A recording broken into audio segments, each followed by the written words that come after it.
ইউরোপের দেশ লাটভিয়ায় পুরুষ সংকট এখন সামাজিক আলোচনার কেন্দ্রে। দেশটিতে নারী পুরুষের ভারসাম্য এতটাই নষ্ট হয়েছে যে বহু নারী জীবনসঙ্গীর পাশাপাশি দৈনন্দিন কাজেও পুরুষ সঙ্গীর অভাবে পড়ছেন। এমন পরিস্থিতিতে দেশটিতে জনপ্রিয়তা পাচ্ছে ভাড়া করা স্বামী পরিষেবা।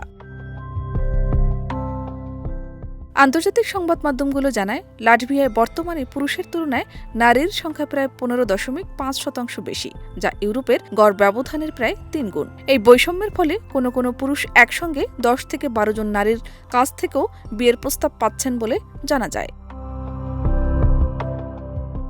সমস্যাটি শুধু তরুণদের মধ্যেই সীমাবদ্ধ নয়, বয়স্ক জনগোষ্ঠীতে নারীর সংখ্যা পুরুষের তুলনায় প্রায় 3 গুণ। কর্মক্ষেত্র ও শিক্ষাক্ষেত্রেও নারীদের আধিপত্য স্পষ্ট।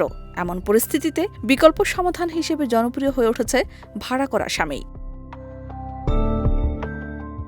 বাড়ির রং করা, কাঠের কাজ, বৈদ্যুতিক মেরামত কিংবা বাড়ির দেখভালের জন্য ঘণ্টা বা দিনের ভিত্তিতে পুরুষকর্মী ভাড়া নেওয়া হচ্ছে। এমনকি অনলাইনে 1 ঘণ্টার জন্য স্বামী ভাড়া নেওয়ার পরিষেবাও দ্রুত সাড়া ফেলছে, যা লাটভিয়ার সামাজিক বাস্তবতার একটি নতুন চিত্র তুলে ধরে। শাহনাজ পারভীন, দেশ রূপান্তর।